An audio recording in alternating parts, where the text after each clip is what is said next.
नारायण नारायण नारायण।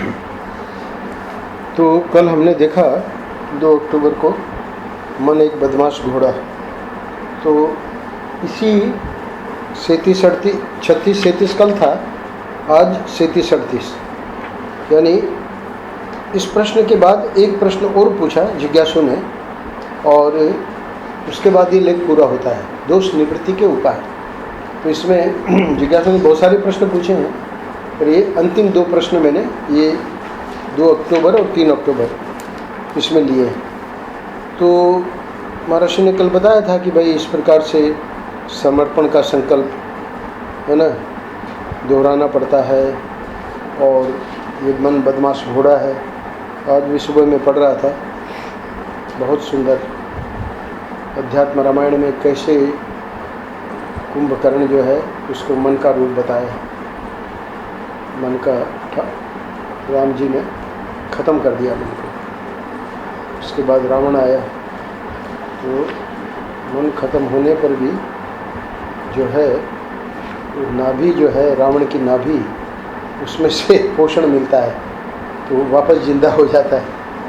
कुंभकर्ण तो मर गया और अभी रावण नहीं मरा। तो फिर विभीषण ने बताया कि ये पोषण जो मिल रहा है मन को, ये इसकी नाभि से मिल रहा है। इसकी नाभि में, क्योंकि रावण मरे ही नहीं भगवान से। कुंभकर्ण का यानी मन का मरना अभी पूर्ण नहीं हुआ। जब तक इसको पोषण मिलता रहेगा ये वापस जिंदा हो जाता है।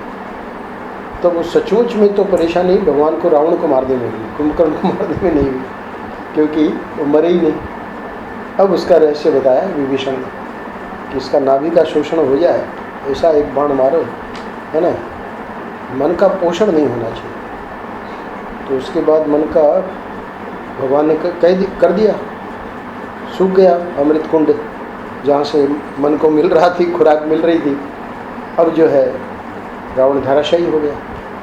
पर रावण जब धराशायी हो गया तो उसकी जो चैतन्य था, उसका जो तेज था, वो तेज भगवान में समा गया। तो उस तेज को भगवान में समाने का अर्थ किया है वहाँ अध्यात्म रामायण में कि अब जो है वो मन हमको परेशान नहीं कर सकता। महात्माओं को मन वो क्यों नहीं परेशान करता, हमको क्यों करता है? क्योंकि उन्होंने उसका पोषण जहाँ से मिलता है उसी को सुखा दिया। अब वो बानर मर गए थे, तो बानर मर गए थे तो इंद्र आया, बोले कि कोई सेवा बताइए।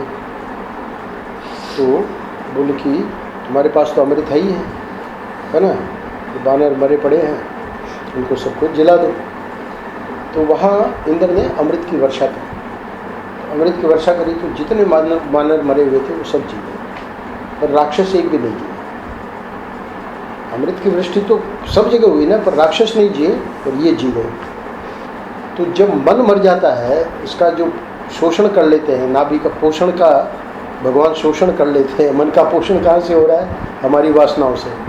तो वासनाओं का जब शोषण हो जाता है तो मन मर गया। अब जब तेज भगवान में मिल गया, अब ये मन जो है इसमें ये भगवान परमात्मा स्वरूप हो गया। तो महात्माओं का मन जो है, क्योंकि वो मन को मार डालते हैं, मतलब इस प्रकार से शोषण, उसका पोषण का शोषण कर देते हैं। पोषण का शोषण जो है वो हम लोग नहीं कर पाते। क्यों नहीं कर पाते? क्योंकि वासनाएं हमारी, है ना, एक वासना पूरी करी, दूसरी तैयार, दूसरी, उसकी कला हमको नहीं मालूम। तो वो कला जो है उसी के लिए सत्संग। तो इधर जब बांदरों को जिंदा किया तो राक्षस क्यों नहीं जिंदा हुए? यानी इस कथा के द्वारा ये समझाया जा रहा है कि अब जो है उस महात्मा के मन में अच्छाइयाँ तो रहेगी, पर जो बुराइयाँ हैं वो खत्म हो गई हमेशा की। राक्षस जो पहले गलत वृत्ति भी आ जाती थी, आसुरी वृत्ति भी आ जाती थी, है ना, जब तक मन का पूरी तरह से रावण जब तक मरा नहीं, तब तक ये सब, यानी मन जब तक नहीं मरा पूर्ण रूप से, है ना। कुंभकर्ण के मरने पर भी मन पूरी तरह से नहीं मरता। रावण के मरने के बाद अब राज्याभिषेक, राम का राज्याभिषेक का मतलब है अब जो है परमानंद है, अब सब मुक्त है, पूरी की पूरी अयोध्या, है ना, सब मुक्त हो गए। तो इसका अर्थ है कि महात्मा की दृष्टि में कोई बंधन नहीं है ना। जो जैसा है महात्मा को पता है कि ये सब परमात्मा का स्वरूप ही है। इसलिए बहुत ही विलक्षण व्याख्या अध्यात्म रामायण में इसकी है। तो कल बताया कि मन का इस प्रकार से समर्पण करना पड़ेगा। तो चलो अब वो क्या कह रहा है। आज आखिरी प्रश्न है उसका। शीर्षक तो आज का है 3 अक्टूबर का, नाम जप ही भगवत भजन है। पर प्रश्न है कि भगवान, यह बात तो समझ में आती है कि इस बात का निरंतर स्मरण रहना चाहिए क्या, कि मैं और ये सब संसार भगवान का है। यही तो समझाया कल महर्षि ने, है ना। समर्पण जब हो गया तो मैं और ये सब संसार भगवान का है, तो ये बात भी समझ में आती है, परंतु ये बात निरंतर स्मरण रहती नहीं। बात का निरंतर स्मरण रहना चाहिए, ये बात समझ में आती है पर रहती नहीं है निरंतर स्मरण। ये इसका प्रश्न है, भूल जाया करती है। तो आप हमको कृपा करके बताओ कि कैसे स्मरण रखा जाए। तो महर्षि कृपा कर रहे हैं, कह रहे हैं कि निरंतर स्मरण रखना चाहिए। ये जो बात तुमने कही कि निरंतर स्मरण रखना चाहिए, बात समझ में आ गई। तो ये महर्षि ने थोड़े दिनों पहले ही कहा था, एक तो है ऊपरी ऊपरी समझ और एक है ना आंतरिक समझ। ऊपरी ऊपरी समझ से काम नहीं चलता। आंतरिक समझ का दृष्टांत दिया था, जैसे सांप गिर गया, तो सांप गिर गया तो हम जो है झटक के उसको दूर कर देते हैं, है ना। किसी से सलाह नहीं करते, क्यों? क्योंकि पता है कि भाई ये काट जाएगा तो, है ना, मौत हो जाएगी। तो ये आंतरिक समझ है। और ये जो है भाई सत्य बोलना चाहिए, है ना, हिंसा नहीं करनी चाहिए, ब्रह्मचर्य से रहना चाहिए, है ना, सुबह जल्दी उठना चाहिए। तो ये सब तो ऊपरी ऊपरी समझ है, आंतरिक। इसलिए महर्षि कह रहे हैं कि ये बात हृदय की गहराई में बैठ जाए। कौन सी? कि निरंतर स्मरण रहना चाहिए। अभी तुम्हारी हृदय की गहराई में कहाँ बैठी? महर्षि कहना ये चाह रहे हैं, हृदय की गहराई में बैठ जाती तो ये प्रश्न ही नहीं उठता कि भूल जाया करती है ना। तब तो स्मरण के अतिरिक्त तो और कुछ अच्छा ही नहीं लगेगा। तो फिर क्या हमको क्या ऊपरी ऊपरी समझ है? बोले हाँ बिल्कुल। क्यों? वास्तव में तो लोगों को स्मरण की आवश्यकता का अनुभव ही नहीं कम होता है ना। अपना काम चल रहा है बढ़िया। क्योंकि जिन सांसारिक पदार्थों की आवश्यकता का अत्यंत अनुभव होता है, उनके लिए हम प्राणपण से चेष्टा करते हैं ना। महर्षि उसी को उसी की भाषा में उत्तर दे रहे हैं, है ना। तेरे को कोई चीज़ की ज़रूरत है ना, तो फिर तू जाएगा ना उसके लिए। हाँ जाऊँगा, ज़रूर जाऊँगा। तो सांसारिक पदार्थों की आवश्यकता का जहाँ हमको अत्यंत अनुभव होता है, तो उसके लिए तो हम चेष्टा कर ही रहे हैं। दृष्टांत दे के भी समझा रहे हैं। भूख लगने पर अन्न के लिए क्या क्या नहीं करते, है ना। भाई भूख नहीं लगी है तो चलो कुछ भी मतलब ऑर्डर कर दो, आलू का परोठा या कुछ भी। पर महर्षि कह रहे हैं भूख लग जाएगी तो फिर तो कुछ भी दो भाई, है ना। अब वहाँ फिर आलू का परोठा व्यक्ति नहीं मांगेगा। भूख लगने पर अन्न के लिए क्या क्या नहीं करते। तो बोले वैसे मतलब भाई नहीं कोई दे रहा है तो खुद ही जाके रसोई घर में घुस गए कुछ न कुछ ले लेंगे। तो प्यास लगने पर पानी के लिए किसका दरवाज़ा नहीं खटखटाते? अपने पास पानी नहीं है, जाएंगे सामने वाले के भाई पानी पिला दो, मर रहे हैं प्यासे। तो इसी प्रकार ये भूख प्यास का इसलिए दृष्टांत दिया महर्षि ने कि दोनों चीज़ें ऐसी है ना जिसके बिना व्यक्ति जिंदा नहीं रह सकता। तो इसलिए अब उतना ही इम्पोर्टेंस जब हम यहाँ देंगे, कहने का भाव ये है महर्षि का, भूख प्यास के लिए तो हम कर लेंगे कुछ भी, पर उतनी ही इम्पोर्टेंस जब इसके लिए आएगी, किसकी? स्मरण की। इसी प्रकार स्मरण की आवश्यकता होने पर हम स्मरण के लिए भी निरंतर लगे रहते हैं। अब ये पूरा हो गया उसका प्रश्न का उत्तर। अंत कर रहे हैं महर्षि, ये कह रहे हैं कि ये जो स्मृति है वो स्मृति सिर्फ स्मरण रखना ये नहीं। जो भी हम साधना कर रहे हैं वो साधना वो उसी में स्मरण में ही काम आएगी। कैसे? संसार में जितने साधन हैं, जप है, तप है, पूजा है, तीर्थ यात्रा है, सत्संग है, अनेक प्रकार के यज्ञ याग हैं, है ना। तो ये सब के सब भगवान के स्मरण के लिए, भगवान का दर्शन भी भगवान के स्मरण के लिए। और तो क्या क्या और तो क्या तुमको क्या बतावें। महर्षि कह रहे हैं केवल मोक्ष जैसी जो वेदांत की चीज़ है ना, उसमें क्या करते हैं, जगत के मिथ्यात्व का वर्णन। तो वो भी इसीलिए है कि वृत्तियां जगत की ओर से सर्वथा हट जाएं और निरंतर भगवान के स्मरण में लगी रहे, ब्रह्म के स्मरण में लगी रहे। हाँ, ब्रह्मानुचिंतन है, ब्रह्माभ्यास है, शब्द बदल जाते हैं, है ना, बाकी और कुछ नहीं है।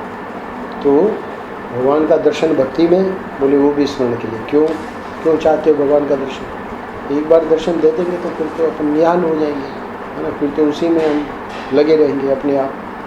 तो भगवान का दर्शन है, जप है, तप है, पूजा है, तीर्थ यात्रा है, सत्संग है, याग यज्ञ है, सब जितने साधन हैं सब भगवान के स्मरण के लिए। यहाँ तक कि वेदांत वाली भी जो है, वे जगत का मिथ्यात्वादी, वो किस लिए उसका वर्णन, भाई वहाँ से मन हटे तब तो। कल महाराज श्री कठोपनिषद में एक बहुत बढ़िया बात सुना रहे थे, वो मैंने इसमें लिया है आनंद रचना करके। तो कल के प्रसंग में शाम को आया, दो जौहरी के पास कोई दो पत्थर ले आया मतलब हीरे समझ के, पर उसको पता नहीं है हीरा है कि पत्थर है। तो महर्षि ने बताया कि वो व्यक्ति जब तक दोनों को अपने सामने रखेगा और देखेगा तो पहचान नहीं कर पाएगा। पहचान के लिए उसको पहले एक को लेना पड़ेगा, लेके उसको, है ना, उसकी जो प्रक्रिया है उससे करके भाई ये हीरा है, संभाल के रखना। फिर दूसरे को लेके उसको देखेगा, फिर उसको संभाल के ये भी हीरा है, या दोनों पत्थर है, दोनों फेंक दो। तो ये तो हो गया दृष्टांत में महर्षि ने बताया कि ब्रह्म और प्रपंच, कठोपनिषद है ना, ब्रह्म की वहाँ चर्चा चल रही है। तो ब्रह्म और प्रपंच दोनों को साथ में रख के हम देखते रहेंगे तो कुछ नहीं होना है। तो इसलिए साधना क्या है कि पहले प्रपंच को देखो, सच्चा है कि नहीं, हीरा है कि पत्थर है, पता लगेगा पत्थर है, फेंको उसको, है ना। तो जगत के मिथ्यात्व का वर्णन क्यों है, महर्षि कह रहे हैं इसलिए है कि वृत्तियां जगत की ओर से सर्वथा हट जाए। तो इसमें तो हम मन लगाएंगे तो ये जन्म मरण का चक्र नहीं छूटने वाला है ना।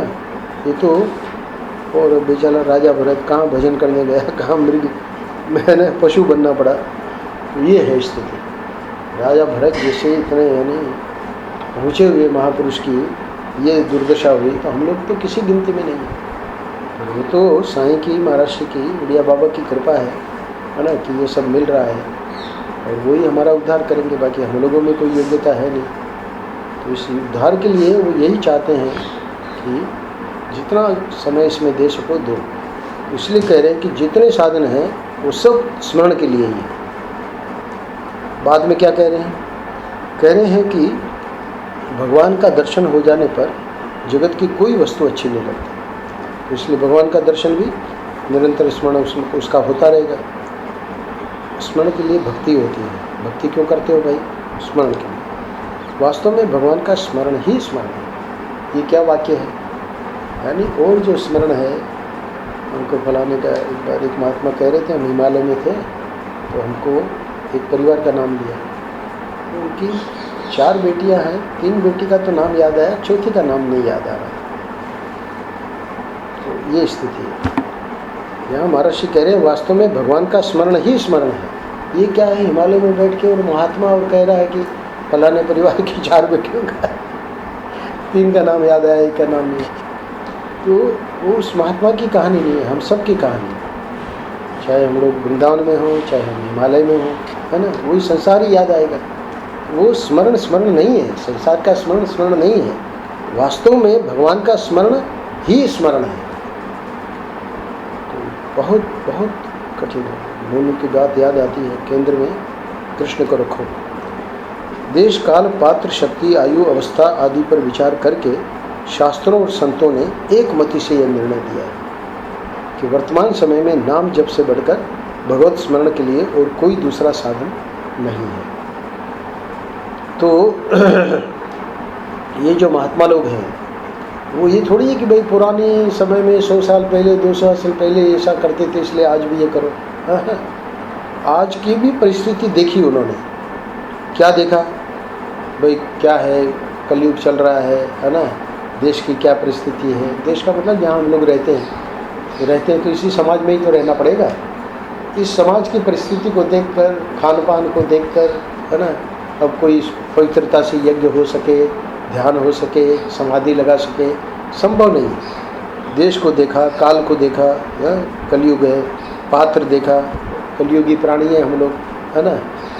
सुबह उठते ही चाय चाहिए, है ना, उसके बाद पेपर चाहिए, टीवी चाहिए।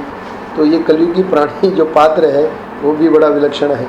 अरे भाई, सुबह पहले लोग उठ के भजन करते हैं, तुमको चाय और, है ना, सिगरेट और ये सब, मतलब आज के समाज के लोगों का दुर्दशा देख के उनकी शक्ति, है ना, कोई शक्ति नहीं मारा। आज तो इधर ये हो रहा है, आज वो हो रहा है ना, आज वो जांच होनी है, ये जांच होनी है। सबकी स्थिति यही है। आयु भी अल्प है ना। तो देखो हमारे चले गए वो साधु भाई सुरेश चला गया, कहाँ, कितनी अल्प आयु, है ना। पूरी आयु भी तो कहाँ है। अवस्था देखते हैं, अवस्था बड़ा, है ना, दीनहीन अवस्था में है, जब देखो तब डिप्रेशन में है। तो भाई क्या हो गया ऐसा, नहीं हट सकता, गोलियाँ खा रहा है, डिप्रेशन। तो ये सब देख के देश, काल, पात्र, शक्ति, आयु, अवस्था बहुत विचार किया महापुरुषों ने, और शास्त्रों ने तो पहले से ही विचार कर रखा है। तो संतों ने और शास्त्रों ने एक मति से, है ना, उसमें कोई मतभेद नहीं है कि नहीं वेदांती लोग कहते हैं कि जप मत करो, ऐसा कहीं नहीं है भाई। वेदांत की जब संन्यास की दीक्षा दी जाती है तब उसको बताया जाता है कि ये तुम्हारा मंत्र है और इसका प्रतिदिन 12,000 जप करना है। प्रणव मंत्र देते हैं गुरु। तो जप जो है उसको तो कोई भी ऐसा है ही नहीं कोई भी संत, कोई भी शास्त्र जो कि एक मत से निर्णय न दे रहा हो, क्या कि वर्तमान समय में नाम जप से बढ़कर भगवत स्मरण के लिए और कोई दूसरा साधन है। हालांकि ऊपर महर्षि ने बताया कि संसार में जितने साधन हैं, है ना, वो सब स्मरण के लिए, पर उसमें भी जप की जो महिमा है, जो सबसे पहला गिनाया, उसको फिर से ले रहे हैं। तब कर रहे हो बहुत अच्छा, पर इस बात को ध्यान में रखो कि कलयुग है ना, तब ज़्यादा चलेगा नहीं। पूजा चलो बहुत बढ़िया है, पूजा करना वो भी छूट जाएगी, है ना। व्यक्ति करता था पूजा, और कोई ज़रूरी काम आ गया, पूजा बीच में छोड़ के चला गया। तीर्थ यात्रा, है ना, कहाँ बन पाते हैं, साधन ही नहीं बन पाते हैं। लोग पैसा भर देते हैं, बाद में पता नहीं जाएंगे कि नहीं तीर्थ यात्रा पे। सत्संग अनेकों प्रकार के अनेकों प्रकार के याग यज्ञ तो और भी कठिन। तो इसलिए निर्णय ये दिया कि जप जो है वो उससे बढ़कर भगवत स्मरण के लिए और कोई दूसरा साधन नहीं है। अब अंत कर रहे महर्षि, नाम का उच्चारण हो, नाम का ही ज्ञान हो, नाम स्वयं भगवान है, नाम स्मरण रूप है, और नाम ही परम पुरुषार्थ, पुरुषार्थ नहीं परम पुरुषार्थ। धर्म अर्थ काम मोक्ष ये तो पुरुषार्थ हैं, परम पुरुषार्थ क्या है, प्रेम, भगवत प्रेम जो है इसको परम पुरुषार्थ माना है। तो ये क्या है, बोले नाम जप। आओ, अब वो जो जिज्ञासु ने बहुत सारे प्रश्न किए, तो उस जिज्ञासु को ही कहा कि अब बातें बहुत हो चुकी, आओ हम दोनों भी सच्चे हृदय से भगवान का नाम गाएं, बातें बहुत हो चुकी। सबका सार यही है, क्या, हरे राम, ये मोनू का मंत्र है, हरे राम राम राम हरे हरे, हरे कृष्ण कृष्ण कृष्ण हरे हरे। यही सब दोषों का मिटना है। तो सबसे पहला प्रश्न था कि तो ऐसी बात बताइए जिससे हमारे दोष मिटे, हमारा अंतःकरण शुद्ध हो और हमारा मन भगवान में लगे। ये पृष्ठ हमने लिया है, पहले आ गया है, तो ये भी इसी लेख का पृष्ठ है। तो महर्षि ने कहा कि चीज़ें तीन नहीं हैं, जितना जितना भगवान का भजन होगा उतना उतना अंतःकरण शुद्ध होगा और उतने उतने ही दोष मिटेंगे। तो इसलिए यही सब दोषों का मिटना है, यही अंतःकरण की शुद्धि है, और वास्तव में यही भगवत भजन है। 2 मिनट ज़्यादा हो गए।